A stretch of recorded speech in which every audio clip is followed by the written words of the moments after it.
Bangla first news চ্যানেলে আপনাকে স্বাগত। বাংলা ফার্স্ট নিউজ চ্যানেলের পক্ষ থেকে আজকে আপনাকে যে খবরটি দেওয়া হবে সেটি অত্যন্ত ইম্পর্টেন্ট, তাই আপনি ভিডিওটিতে শেষ পর্যন্ত থাকবেন।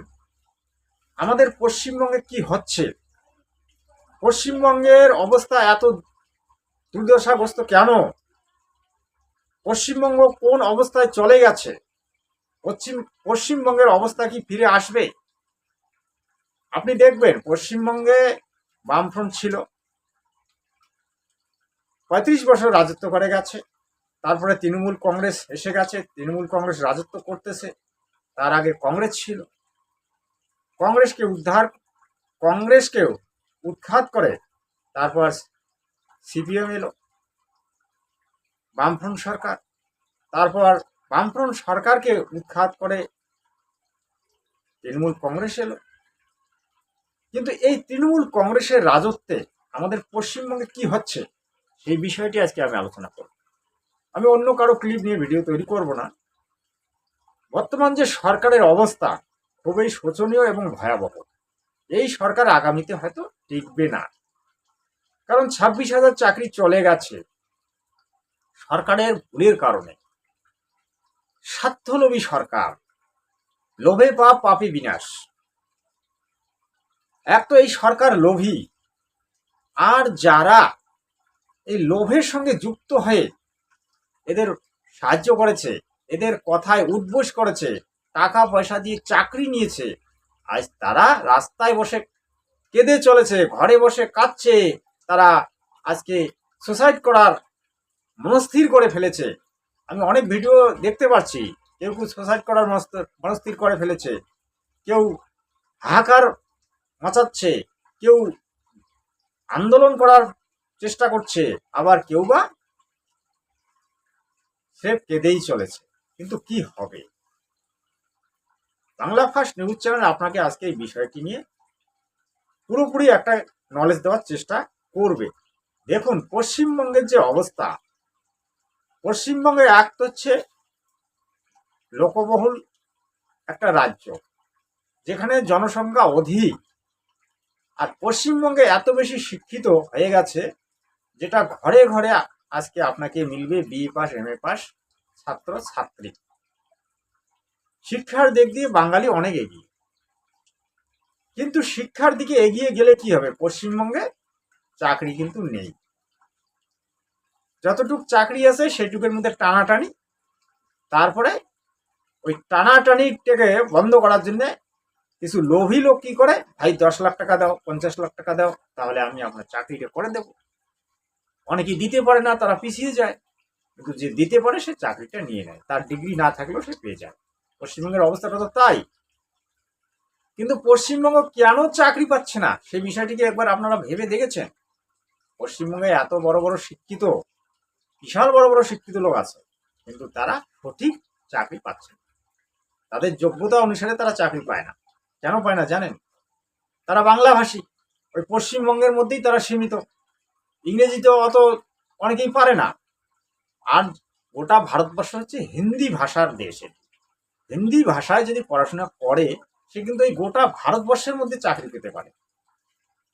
কিন্তু আমাদের বাঙালিরা ওই বাংলা ভাষায় পড়াশোনা করি, আমরা গোটা ভারতবর্ষের মধ্যে চাকরির যোগ্যতা পাই না, আর চাকরি আমাদের হয়েও না। কারণ যেখানে আমরা ইন্টারভিউ দিতে যাব সেখানে যদি হিন্দিতে ইন্টারভিউ নেয় তখন কিন্তু ছাত্র আউট। সেই জন্যে যদি বাঙালি আগামীতে টিকে থাকতে চায়, বাঙালি যদি ভারতবর্ষের মধ্যে টিকে থাকতে চায় এবং গোটা ভারতবর্ষের মধ্যে চাকরি করতে চায়, তাহলে বাঙালিকে হিন্দি ভাষাও পড়তে হবে, লিখতে হবে, জানতে হবে। যেমন আমরা স্কুলে পড়েছি সংস্কৃত, কিন্তু আজকে সংস্কৃতটাও হয়তো তুলে দেওয়া হয়েছে, কিন্তু আমাদের বাংলা সাবজেক্টের সঙ্গে সঙ্গে আমাদের হিন্দি সাবজেক্ট কিন্তু হওয়া উচিত। তাহলে কি হবে? আমরা আমরা যদিও হিন্দি কলেজে না যাই, তবুও আমাদের কমসে কম অক্ষর জ্ঞানটা হবে, আমরা হিন্দিটাকে পড়তে পারবো, বুঝতে পারবো। কিন্তু আমি অনেক দেখেছি যারা B pass, M A pass করে আছে, তারা হিন্দি পড়তে পারে না, হিন্দি লিখতেও পারে না, পড়তেও পারে না, হিন্দি বলতেও পারে না। তাহলে ওই ব্যক্তিটা কি করবে এই ভারতবর্ষের মধ্যে? ভারতবর্ষে হাজারো হাজারো কোম্পানি আছে যেখানে গেলে চাকরি হবে, এমএ পাস ব্যক্তির চাকরি হবেই 100%। কিন্তু সে যদি হিন্দি ভাষায় কথাই না বলতে পারে তাহলে কি ওই মালিক তাকে রাখবে? কারণ মালিক হিন্দি ভাষায় কথা বলে, হিন্দি লেখে। সেজন্য বাংলার যে সরকারের যে অবস্থা, এটা খুবই শোচনীয়। এবং এই সরকার আর বাংলায় টিকবে কিনা সন্দেহ আছে। হ্যাঁ, আর আমাদের সিলেবাসগুলোকে চেঞ্জ করা অত্যন্ত দরকার। ইংরেজি, হিন্দি এবং বাংলা 3 সাবজেক্টেই আমাদের বাঙালিদের পড়াশোনা করা উচিত। এ নিয়ে বাঙালিদের কিন্তু একটা আন্দোলন তৈরি করা উচিত এবং স্কুল কলেজে হিন্দি পড়ার জন্য বাঙালিদেরকে উৎসাহিত করা উচিত। কারণ আজকে আমি দেখুন, আমি ইউটিউব করছি, আমি জয়পুরে আছি, এখানে আমি একটা যে কোনো কর্ম করে চলেছি, কিন্তু সেখানে কি দেখতে পাওয়া যায়, সেখানকার 100-র মধ্যে 100টা লোকে হিন্দি ভাষায় কথা বলে। কিন্তু আমি যদি সেখানে বাংলা ভাষায় কথা বলি, তারা কি আমার কথা বুঝতে পারবে? আমাকে কি চাকরিতে রাখবে? রাখবে না। আমি হিন্দি লিখতে পারি, পড়তেও পারি। যখন আমি স্কুলে পড়েছি তখন ওই সংস্কৃত যে অক্ষরগুলো আর হিন্দি অক্ষরগুলো এক ধরনের, তখনই আমি হিন্দি পড়তে শিখেছি। কারণ হিন্দি অক্ষর আর সংস্কৃত অক্ষর তো আলাদা আলাদা নয়। আজকে যারা স্কুল কলেজে পড়ছে তারা কিন্তু ওই হিন্দি অক্ষরটাও জানে না, স্বরেওটা কি, কখটা কি, তা হয় না। আসলে আমাদের বাঙালি অত্যন্ত চালাক। বাঙালি নিজের পায়ে সবসময় নিজেই কুড়োল মারে। আজকে দেখুন এই মমতা সরকার, আমিও তৃণমূল কংগ্রেস করে আসছি, আমি এখনো তৃণমূল কংগ্রেসে যুক্ত, কিন্তু আমার আর পছন্দ হচ্ছে না। এই মমতা সরকার একসময় মা মাটি সরকার নামে পরিচিত ছিল, কিন্তু এই মমতা সরকারের আজকে কি পরিস্থিতি দেখা যাচ্ছে? কিছু বদমাশ লোক, কিছু জোচ্চোর লোক, কিছু লোভী লোক, পাপী লোক এই সরকারে প্রবেশ করেছে আর মূল মূল পোস্টে এরা যুক্ত হয়েছে। এরা লোভাক্রান্ত লোক, এরা তামসিক প্রবৃত্তির লোক। এরা আজকে এই তৃণমূল কংগ্রেসটাকে শেষ করে দিয়েছে। আর মমতা ব্যানার্জি কি করবে? কারণ তাকে তো জল চালাতে হবে। সে যদিও চেষ্টা করে যে আমি ভালো থাকি, ভালো খাই, ভালো করি, ভালো করার চেষ্টা করি, কিন্তু ওই লোভী লোকগুলো তাকে ফুসকানি ফুসকানি দিয়ে এরকম বানিয়ে দেয়। আর লোভী লোকগুলো কি করে, তারা নিজেরাই দেওয়ানিগিরি করে, একটা না একটা কিছু করে ফেলে, করার পরে মমতা ব্যানার্জির কাছে হয়তো সেই সংবাদটা যায়, তাকে নানান ধরনের আজব গজব কথা দিয়ে বুঝিয়ে দিয়ে ওই কাজটাই তারা লাঘব করে দেয়। আর তারপরে ওই সরকারকে ভুগতে হয়। এই সরকার আর টিকবে না আমি যেটা মনে করি। আপনারা হয়তো বলতে পারেন যে আপনি এই ধরনের কথা বলছেন, কারণ এই সরকারের যে পরিস্থিতিটা সেটা আমি দেখতে পাচ্ছি, বুঝতে পারছি। তো যেমন করে এই বামফ্রন্ট সরকারটি উৎখাত হয়েছিল ওই ন্যানো ন্যানো কোম্পানি নিয়ে, ওই পাবলিকের জমি দখল করে, আজ এই মমতা সরকার উৎখাত হবে এই চাকরি নিয়ে।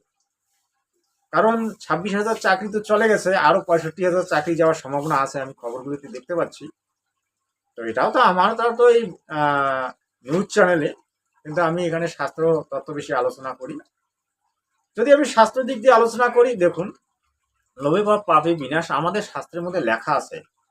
একটা ব্যক্তি পাপ করে 12 বছর পর্যন্ত সে ওই টাকা, ওই সম্পদ ভোগ করতে পারে, কিন্তু 12 বছরের পরে তার টাকা, তার ওই অর্থ ধীরে ধীরে বিনাশ হয়ে যায়, চলে যায়। যেমন রাবণ রাজা, রাবণ রাজারও যদি আমি উদাহরণ দেই, রাবণ রাজা স্বর্ণ লঙ্কার মালিক, যেটা স্বর্ণ দিয়ে তৈরি। রাবণ রাজার এত ধন ছিল যে ধন আজ পর্যন্ত বিশ্বের মধ্যে কারো কাছে নেই। যতগুলো ধনী আছে ওই তাদের কাছে ওই রাবণ রাজার মতো ধন সম্পদ নেই। কারণ রাবণ রাজার কাছে যতগুলো সোনা, যত হীরা মুক্তা কাঞ্চন ছিল, এই ধনীদের কাছে কি আছে? কয়েকটা কোম্পানি, কয়েকটা বিজনেস, এই নিয়ে এরা বড়। কিন্তু রাবণ রাজার বাড়িটাই সোনা দিয়ে তৈরি ছিল, ওই নগরীটাই সোনা দিয়ে তৈরি ছিল। তাহলে হিসাব করুন, রাবণ রাজা লোভে পড়ে সীতাকে হরণ করে সে ডুবে গেছে, সব বংশ তার নিহত হয়ে গেছে। আর এইরকম লোভাক্রান্ত হয়ে বামফ্রন্ট সরকার ডুবে গেছে। আজ লোভে পড়ে তৃণমূল কংগ্রেস আউট হয়ে যাবে, 100% গ্রান্ট। এর মধ্যে কোনো ভুল নেই। পশ্চিমবঙ্গকে যদি আপনারা বাঁচাতে চান, আপনাদেরকে অনেকগুলো পরিবর্তন করতে হবে। সরকার চেঞ্জ করতে হবে 1 নম্বর। 2 নম্বর, পশ্চিমবঙ্গের শিক্ষা ব্যবস্থাকে চেঞ্জ করতে হবে। 3 নম্বর, পশ্চিমবঙ্গের মানুষের ভাবনা চিন্তাকে চেঞ্জ করতে হবে। একটা দূষণমুক্ত সমাজ তৈরি করতে হবে, একটা সংস্কারী সমাজ তৈরি করতে হবে, একটা সঠিক আধ্যাত্মিক ভাবনার সমাজ তৈরি করতে হবে। পশ্চিমবঙ্গে যে পূজা পার্বণগুলি হয় সেগুলি অত্যন্ত ঘৃণাজনিত, এগুলি শাস্ত্র বিরুদ্ধ। আমি তো এই চ্যানেলে বলি, আমার চ্যানেলগুলো তো হচ্ছে প্রতিবাদী। আমি যে কথাগুলি বলি সবগুলো হচ্ছে প্রতিবাদী, আমার কথাগুলি হচ্ছে প্রতিবাদ। এই যে তামসিক প্রবৃত্তির মনোভাব, এই যে তামসিক সাধন ভজন, এই কারণে মানুষের কি হয় জানেন, মানুষ একদম রোগগ্রস্ত হচ্ছে। মানুষের যে মস্তিষ্ক, মানুষের যে বুদ্ধি, তা ভ্রষ্ট হয়ে যায়, মানুষ কুপথে চলে যায়। পশ্চিমবঙ্গের 100টার মধ্যে 85% লোক কুপথে যায়, কারণ তারা সঠিক জ্ঞানটা বোঝে না, সঠিক জ্ঞানটা জানে না, সঠিক রাস্তাটা জানে না, যার কারণে এরা কুপথে চলে যায়। আরে ভাই, তুমি যে টাকাটা মানুষের কাছে নিয়ে দিনে ডাকাতি দিয়ে যে টাকাটা নিলে, সেই টাকাটা কি তোমার কাছে থাকবে? থাকবে না। যখন তোমার নামে কেস হবে, তুমি জেলে যাবে, তোমার ওই ধন সম্পদ, তোমার যে সম্পত্তিটা সেটা ওই সরকার নিয়ে নেবে, তা তোমার কাছে কি থাকবে? তোমার পরিবারটাও তো ভোগ করতে পারবে না। আজকে দেখুন পার্থ চট্টোপাধ্যায়ের কি অবস্থা, তার ধন সম্পদ সব নিলাম হয়ে গেছে, সরকার নিয়ে নিচ্ছে। তাহলে কি লাভ? ভাই, নিজের পায়ে নিজে কুড়াল মারবেন না। আপনিও পশ্চিমবঙ্গবাসী, আমিও পশ্চিমবঙ্গবাসী। আপনাদের কাছে অনুরোধ, আপনারা যে কোনো পার্টি করুন, কোনো এতে আমার কোনো বলার নেই। কিন্তু আমার বলার এতটুকুই আছে, একটা সংস্কারমুক্ত সমাজ তৈরি করুন, আধ্যাত্মিক দূষণমুক্ত সমাজ তৈরি করুন। আর পরিবর্তন, যে পরিবর্তনটা আনা উচিত সেটা হচ্ছে আমাদের পশ্চিমবঙ্গটাকে এমন একটা পরিবেশ তৈরি করা দরকার, যেটা আইনের মারফতে চলবে। এবং এই যে দিনে ডাকাতিগুলো হয়, যে ধরনের কর্মকাণ্ডগুলি হয়, এগুলি যাতে বন্ধ হয়, তার জন্য সকলকে সচেষ্ট হতে হবে এবং সকলকেই আগ্রহ প্রকাশ করতে হবে, তবে এটা সম্ভব। এছাড়া সম্ভব নয়। আর ভিডিওটি বেশি লম্বা করছি না। আপনাদেরকে অনেক অনেক ধন্যবাদ।